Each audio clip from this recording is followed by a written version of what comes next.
தினமலர்.com மாலை 4 மணி செய்திகள். முக்கிய நிகழ்வுகள். லோக்சபாவிலும் நிறைவேறியது திருத்தப்பட்ட லோக்பால் மசோதா. தேதி குறிப்பிடாமல் லோக்சபா ஒத்திவைப்பு. லோக்பால் மசோதா நிறைவேறியதால் அண்ணா ஹசாரே மகிழ்ச்சி. 9 நாள் உண்ணாவிரதம் வாபஸ். இந்திய துணை தூதர் அவமதிக்கப்பட்ட விவகாரம். பார்லிமெண்டில் அமெரிக்காவுக்கு கட்சி பேதமின்றி தலைவர்கள் கண்டனம். விரிவான செய்திகள். ராஜ்யசபாவில் செவ்வாயன்று நிறைவேறிய லோக்பால் மசோதா புதனன்று கடும் அமளிக்கிடையே லோக்சபாவிலும் நிறைவேறியது. அரசியல்வாதிகள், அரசு அதிகாரிகள் மட்டத்தில் நடக்கும் ஊழலை தடுக்கும் வகையில் உருவாக்கப்பட்ட லோக்பால் மசோதா 2011ஆம் ஆண்டு லோக்சபாவில் நிறைவேற்றப்பட்டது. அதன் பிறகு கட்சிகளிடையே ஒருமித்த கருத்து ஏற்படாததால் ராஜ்யசபாவில் 2 ஆண்டுகளாக முடங்கி கிடந்தது. இந்நிலையில் லோக்பால் மசோதாவை முன்வைத்து டெல்லி சட்டசபை தேர்தலில் களமிறங்கிய ஆம் ஆத்மி கட்சி பெரும் வெற்றி பெற்றது. இதைத் தொடர்ந்து லோக்பால் வரம்புக்குள் சில நிபந்தனைகளுக்கு உட்பட்டு பிரதமரையும் கொண்டு வருவது உள்ளிட்ட சில முக்கிய அம்சங்களுடன் திருத்தி அமைக்கப்பட்ட லோக்பால் மசோதாவை நிறைவேற்ற ஆளும் காங்கிரஸ் முடிவு செய்தது.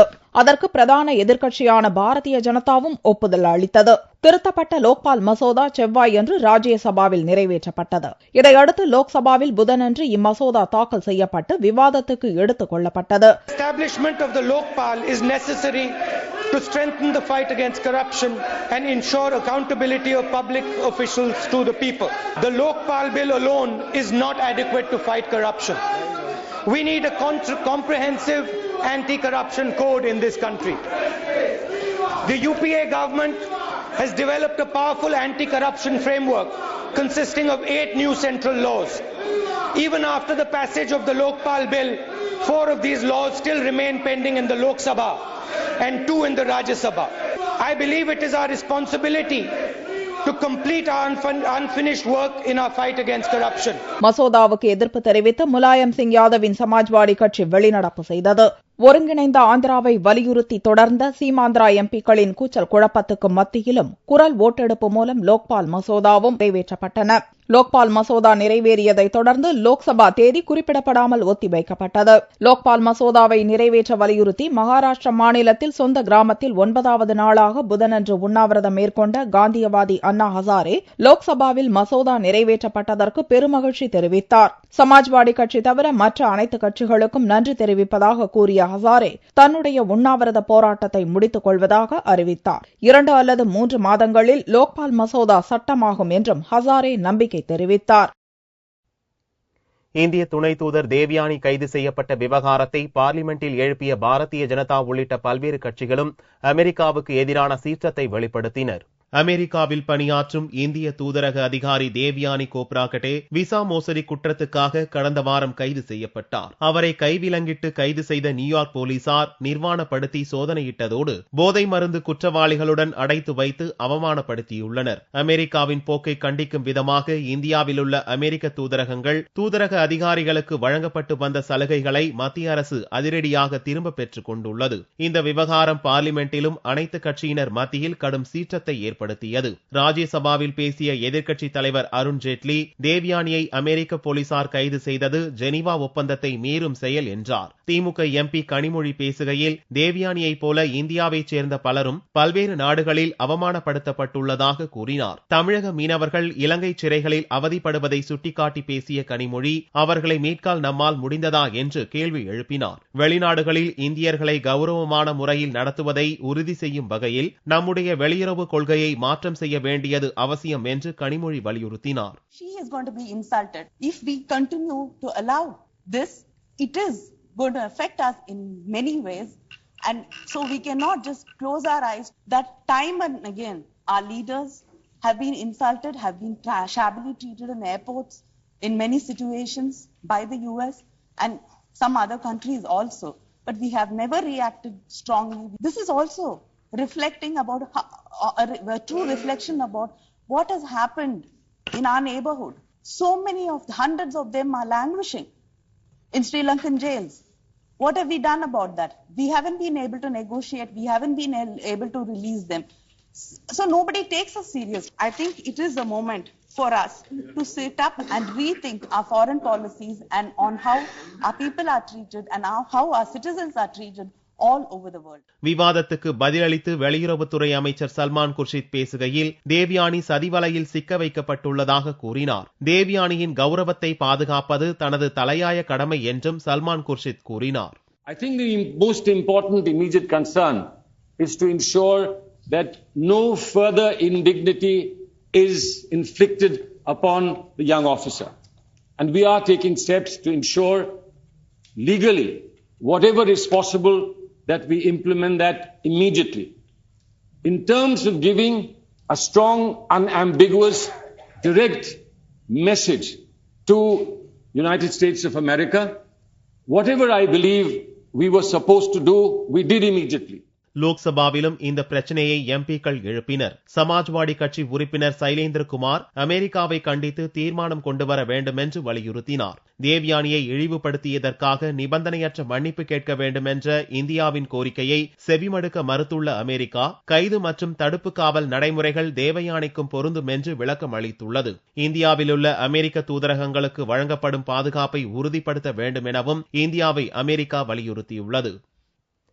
சட்டசபை தேர்தலில் அடைந்த படுதோல்வியால் மனம் சோர்ந்துவிட வேண்டாம் என்று காங்கிரஸ் எம்பிக்களுக்கு சோனியா ஆறுதல் தெரிவித்துள்ளார். காங்கிரஸ் எம்பிக்கள் கூட்டம் பார்லிமெண்ட் வளாகத்தில் புதனன்று காலை நடந்தது. கூட்டத்தில் பேசிய பிரதமர் மன்மோகன் சிங் டெல்லி உள்ளிட்ட 4 மாநில தேர்தல்களில் காங்கிரஸ் படுதோல்வியை சந்தித்தது தனக்கு மிகுந்த ஏமாற்றத்தை அளித்திருப்பதாக கூறினார். அதே நேரம் அடுத்த ஆண்டு நடக்கும் லோக்சபா தேர்தல் முடிவின் அறிகுறியாக இதை எடுத்துக்கொள்ள வேண்டிய அவசியம் இல்லை என்றும் தேசிய முக்கியத்துவம் கொண்ட பிரச்சினைகள்தான் லோக்சபா தேர்தல் முடிவை தீர்மானிக்கும் என்றும் பிரதமர் கூறினார். காங்கிரஸ் தலைவர் சோனியா பேசுகையில் 4 மாநில தேர்தல்களில் காங்கிரஸ் அடைந்த படுதோல்விக்கு காங்கிரசார் மத்தியில் ஒற்றுமையும் ஒழுக்கமும் இல்லாமல் போனதே காரணம் என்றார். அதற்காக காங்கிரசார் மனம் சோர்ந்துவிடக் கூடாது என்றும் கூறிய சோனியா அடுத்த ஆண்டு மே மாதத்தில் நடக்கவுள்ள லோக்சபா தேர்தலுக்காக நம்மை நாமே தயார்படுத்திக் கொள்ள வேண்டும் என்றும் கூறினார். தேர்தல்களில் பல வெற்றி தோல்விகளை காங்கிரஸ் சந்தித்து விட்டதாகவும் கூறிய சோனியா நாட்டு மக்களுக்கு சேவை செய்வதையே தலையாய கடமையாக கொண்டிருக்க வேண்டும் எனவும் காங்கிரசாரை கேட்டுக் கொண்டார். பிரதான எதிர்க்கட்சியான பாரதிய ஜனதாவையும் சோனியா தனது பேச்சில் கடுமையாக சாடினார். மக்களிடையே பிரிவினையை ஏற்படுத்தும் விதமாக மதவாத அரசியல் நடத்துவதாக குற்றம் சாட்டினார். மதச்சார்பற்ற கொள்கையை பாரதிய ஜனதா ஏளனம் செய்வதாகவும் இதனால் நாட்டின் வளர்ச்சி தடுக்கப்படுவதோடு மக்களின் சுதந்திரமும் பாதிக்கப்படும் என்றும் சோனியா கூறினார். ஊதிய உயர்வு, தனியார் மய எதிர்ப்பு உள்ளிட்ட கோரிக்கைகளை வலியுறுத்தி 10 லட்சம் வங்கி ஊழியர்கள் வேலை நிறுத்தத்தில் ஈடுபட்டதால் பணிகள் பாதிப்படைந்தன. வங்கி ஊழியர்களின் நீண்ட நாள் கோரிக்கையான வாரம் 5 நாள் வேலை, பணியில் இருக்கும் போது இறக்க நேரிடும் ஊழியர்களின் வாரிசுக்கு வேலை, வங்கிகளை தனியார் மயமாக்க எதிர்ப்பு உள்ளிட்ட பல்வேறு கோரிக்கைகளை வலியுறுத்தி நாடு முழுவதும் புதன்கிழமை அன்று ஒருநாள் வேலை நிறுத்தம் நடந்தது. சென்னை மாவட்ட கலெக்டர் அலுவலகம் அருகில் நடந்த போராட்டத்தில் 1000க்கும் மேற்பட்ட வங்கி ஊழியர்கள் தங்கள் கோரிக்கைகளை எழுப்பியவாறு போராடினர். ஊதியத்தை உயர்த்தி கோரிக்கை வச்சு போராடி கொண்டிருக்கின்றோம். ஆனால் வங்கி நிர்வாகங்கள் லாபம் குறைகின்றதற்கு காரணம் சொல்லி ஊதிய கோரிக்கையை மறுக்கின்றார்கள். இன்றைக்கு வங்கிகளிலே லாபம் குறைவதற்கு காரணம் வராக்கடனுக்காக தள்ளுபடி செய்கின்றார்கள். கடனை வசூலிக்காமல் ஊழியர் மீது அந்த பளுவை இன்றைக்கு செலுத்துவது இந்த போராட்டத்திலே வன்மையாக கண்டிக்கின்றோம். அரசு நடத்திய 5 சுற்று பேச்சுவார்த்தை தோல்வியில் முடிந்ததை அடுத்து இந்த போராட்டம் நடத்தப்பட்டது. வங்கிகளின் போராட்டத்தால் பண பரிவர்த்தனைகள் கடுமையாக பாதிக்கப்பட்டன. ஒரு சில தனியார் வங்கிகள் இப்போராட்டத்தில் கலந்து கொள்ளவில்லை. திருச்சியைச் சேர்ந்த 3 கோவில் யானைகள் புதன்கிழமையன்று கோவை தேக்கம்பட்டி புத்துணர்வு முகாமிற்கு அதிகாரிகள் வழி அனுப்பி வைத்தனர். தமிழகத்தில் உள்ள திருக்கோவில்களுக்கும் திருமடங்களுக்கும் சொந்தமான 43 யானைகளுக்கு சிறப்பு நலவாழ்வு முகாம் நடத்த அரசு நடவடிக்கை மேற்கொண்டுள்ளது. கோவை மாவட்டம் மேட்டுப்பாளையம் தேக்கம்பட்டி வன பத்ரகாளியம்மன் திருக்கோயிலை ஒட்டிய பவானி ஆற்று படுகையில் நடைபெறும் இந்த முகாம் டிசம்பர் 19ஆம் தேதி முதல் பிப்ரவரி 4ஆம் தேதி வரை 48 நாட்கள் நடைபெறுகிறது. இந்த முகாமில் கலந்து கொள்வதற்காக திருச்சியிலிருந்து அரங்கநாதர் கோவில் யானை ஆண்டாள் அகிலாண்டேஸ்வரி, ஜம்புகேஸ்வரர் கோவில் யானை அகிலா மற்றும் மலை கோட்டை விநாயகர் கோவில் யானை லட்சுமி ஆகியவை புதன்கிழமையன்று லாரிகளில் ஏற்றப்பட்டு முகாமிற்கு அனுப்பி வைக்கப்பட்டன. முக்கியமானதுன்னு யானைங்க எல்லாம் அங்கே போய் ஒன்னோட ஒன்று அன்போட கொஞ்சம் விளையாடி சந்தோஷமா இருக்கிறது எங்களுக்கு ரொம்ப மகிழ்ச்சியா இருக்கு. அங்கே போய் அந்த ஆற்றுல குளிச்சு அதுக்கு நேரத்துக்கு அந்த உணவு வகைகள் மருத்துவ பரிசோதனை செய்து அதுக்கு உண்டானதெல்லாம் செய்யும்போது ரொம்ப சந்தோஷமா இருக்கு. மற்ற யானைகள்லாம் ஒன்னோட ஒன்று அங்கே தான் போய் பார்த்துக்க முடியும். ஒன்று கூடுறது அந்த இடத்துல தான். அது ஒரு பெரிய முக்கியமானது. திருச்சி மட்டுமின்றி தமிழகத்தின் அனைத்து மாவட்டங்களிலிருந்தும் கோவில் யானைகள் முகாமிற்கு புறப்பட்டன. இந்த முகாமில் கலந்து கொள்ளும் 43 யானைகளுக்கும் ஏற்படும் செலவு தொகையான 78 லட்சம் ரூபாயை அரசு ஏற்றுக்கொள்ளும் என்று அறிவிக்கப்பட்டுள்ளது.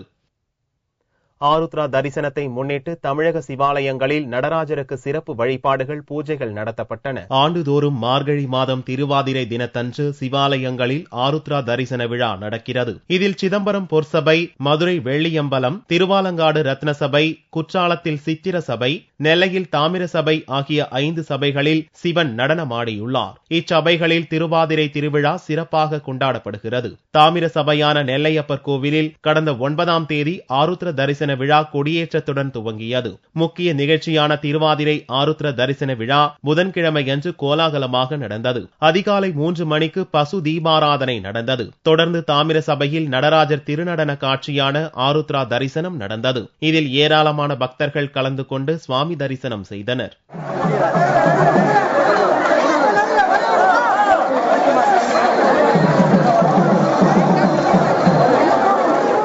இதேபோல் திருவண்ணாமலை அண்ணாமலையார் கோவில் மற்றும் தஞ்சை பெரிய கோவிலில் நடராஜருக்கு சிறப்பு அபிஷேகங்கள் மற்றும் பூஜைகள் செய்யப்பட்டன. பின்னர் நடந்த நடராஜர் பவனியில் பக்தர்கள் திரளாக பங்கேற்றனர். திருவாரூரில் உள்ள கூட்டுறவு மேலாண்மை அலுவலகத்துக்கு பாதை வசதி இல்லாததால் பயிற்சிக்கு வரும் மாணவர்கள் சுவர் ஏறி குதிக்கும் அவலம் ஏற்பட்டுள்ளது. திருவாரூர் கலெக்டர் அலுவலக வளாகத்தில் மாவட்ட ஒருங்கிணைந்த கூட்டுறவு அலுவலகம் இயங்கி வருகிறது. இந்த அலுவலக வளாகத்தில் செயல்பட்டு வரும் கூட்டுறவு மேலாண்மை பயிற்சி நிலையத்தில் 100க்கும் மேற்பட்ட மாணவர்கள் பயின்று வருகின்றனர். இந்த கூட்டுறவு மேலாண்மை அலுவலகம் மற்றும் பயிற்சி மையத்திற்கு சரியான பாதை இல்லை. இதனால் இங்கு வரும் மாணவர்கள் அருகில் உள்ள மருத்துவக் கல்லூரியின் சுற்றுச்சுவர் மீது ஏறி குதித்தும் சேரும் சகதியும் நிறைந்த ஒற்றை வழி பாதை வழியாகவும் வருகின்றனர். அலுவலக கட்டடப் பணிகள் முடிக்கப்பட்டு 2 ஆண்டுகளுக்கு மேலாக சரியான பாதை வசதி இல்லாதது பெரிய அளவில் அசௌகரியத்தை ஏற்படுத்தியுள்ளது. வழி ரொம்ப சேரு சகதியமா இருக்கு. இந்த ரோட்ல வரவே முடியல. ரொம்ப கஷ்டமா இருக்கு எங்களுக்குலாம். மழை பெஞ்சா ரொம்ப பயங்கரமா இருக்கு. இது பக்கம் ஏறி குச்சி வரும்போது சில பசங்க கீழே எல்லாம் விழுந்துடுறாங்க. கூட்டுறவு அலுவலகம் அமைந்துள்ள வளாகத்தை சுற்றி புதர்களும் குண்டும் குழியுமாக இருப்பதால் அங்கு செல்லும் பெண்களுக்கு பாதுகாப்பற்ற சூழல் ஏற்படுகிறது. இது குறித்து மாவட்ட நிர்வாகம் விரைந்து நடவடிக்கை எடுக்க வேண்டும் என்ற கோரிக்கை வலுத்துள்ளது. ராமநாதபுரத்தில் உள்ள வீட்டு வசதி குடியிருப்பின் அடுக்குமாடி கட்டடம் இடிந்து விழும் அபாயத்தில் இருப்பதால் அந்த பகுதியினர் பீதி அடைந்துள்ளனர். தமிழ்நாடு வீட்டு வசதி வாரியம் மூலம் ராமநாதபுரம் மூலக்கொத்தளம் பகுதியில் அரசு ஊழியர்களுக்காக அடுக்குமாடி குடியிருப்புகள் கட்டி கொடுக்கப்பட்டன. 25 ஆண்டுகளுக்கு முன்பு கட்டப்பட்ட இந்த வீடுகளின் சுவர்கள் சேதமடைந்தும் மேற்கூரைகள் இடிந்து விழும் அபாயத்தில் உள்ளன. பழுதடைந்த நிலையில் எந்த நேரமும் இடிந்து விழும் அபாயத்தில் உள்ள இந்த அடுக்குமாடி குடியிருப்பில் வசித்த பெரும்பாலானோர் அங்கிருந்து காலி செய்து வெளியேறிவிட்டனர். இந்த கட்டடத்திற்கு அருகே இயங்கி வரும் பள்ளியில் படிக்கும் மாணவர்கள் கட்டடத்தின் தன்மையை உணராமல் இங்கு விளையாடி வருகின்றனர். இரவு நேரங்களில் இந்த கட்டடம் சமூக விரோத கும்பல் தங்கும் இடமாக மாறியுள்ளது என்று அப்பகுதி பொதுமக்கள் வருத்தம் தெரிவிக்கின்றனர். 48 வீடு சேதமாகி அதில் உள்ளவங்களாம் காலி பண்ணி போனதுக்கு அப்புறமும் இன்னும் இடிக்காம ரொம்ப நாளாக அப்படியே வச்சுக்கிட்டு இருக்காங்க. இடிக்கிறதுக்கு உண்டான ஃபண்டு ஒதுக்கிட்டதா சொல்லிக்கிறாங்க. ஆனால் அதுக்கு இன்னும் ஸ்டெப் எடுக்காமல் இருக்குது மாவட்டம். நைட் நேரத்தில் பார்த்தீங்கன்னா வெளியிலேருந்து பல பேர் வந்து மதுபானம் அருந்துறது, சில தப்பான வேலைகளும் நடக்கிறதா இருக்குங்க. மாவட்டம் இதுக்கு ஸ்டெப் எடுத்துச்சுன்னா நல்லது. ஏன்னா பக்கத்தில் ஸ்கூலும் இருக்குது. மதிய டயத்தில் இங்கே தான் உட்காந்து அதிகமாக சாப்பாடு உணவு அருந்துங்க குழந்தைங்கள்லாம். அதனால் இதை எவ்வளோ சீக்கிரம் இடித்து கொடுக்க முடியுமோ அவ்வளோ சீக்கிரம் இடித்து கொடுத்தீங்கன்னா இந்த பகுதியில் உள்ள மக்களுக்கு ரொம்ப யூஸ்ஃபுல்லாக இருக்கும். பழுதடைந்துள்ள அடுக்குமாடி கட்டடத்தை இடித்து தரைமட்டமாக்க அரசு நிதி ஒதுக்கியுள்ள நிலையில் மாவட்ட நிர்வாகம் அதற்கான நடவடிக்கை எடுக்கவில்லை என்றும் புகார்கள் எழுந்துள்ளன. தங்கத்தின் விலையில் புதன்கிழமை அன்று சவரனுக்கு 32 ரூபாய் குறைந்தது. ஒரு சவரன் தங்கம் 22,440 ரூபாய்க்கு விற்பனையானது. 1 கிராம் ஆபரண தங்கம் 2,805 ரூபாயாக இருந்தது. வெள்ளி கிராமுக்கு 10 காசுகள் குறைந்து 47 ரூபாய் 50 காசுகளுக்கு விற்பனையானது. பார் வெள்ளியின் விலை 44,385 ரூபாயாக இருந்தது. கொடுமணல் அகழ்வாராய்ச்சி பகுதி ஆக்கிரமிப்பாளர்களின் பிடியில் சிக்கி உள்ளதால் பல்லாயிரம் ஆண்டு வரலாற்று பொக்கிஷங்களை கண்டுபிடிக்க முடியாத சூழல் ஏற்பட்டுள்ளதாக பாராமகால் நாணயவியல் சங்க இயக்குநர் சுல்தான் வேதனை தெரிவித்துள்ளார். திருப்பூர் ஈரோடு மாவட்ட எல்லையில் ஓடும் நொய்யல் ஆற்று படுகையில் உள்ளது பழங்கால பெருநகரமான கொடுமணல் அகழ்வாராய்ச்சி பகுதி. 2500 ஆண்டுகளுக்கு முன்பே தமிழர்கள் கல்வியில் சிறந்தவர்களாகவும் பிற நாட்டுடன் வணிக தொடர்பு கொண்டவர்களாகவும் இருந்ததற்கான ஆதாரங்கள் கொடுமணல் அகழ்வாராய்ச்சி மூலம் நிரூபிக்கப்பட்டுள்ளது.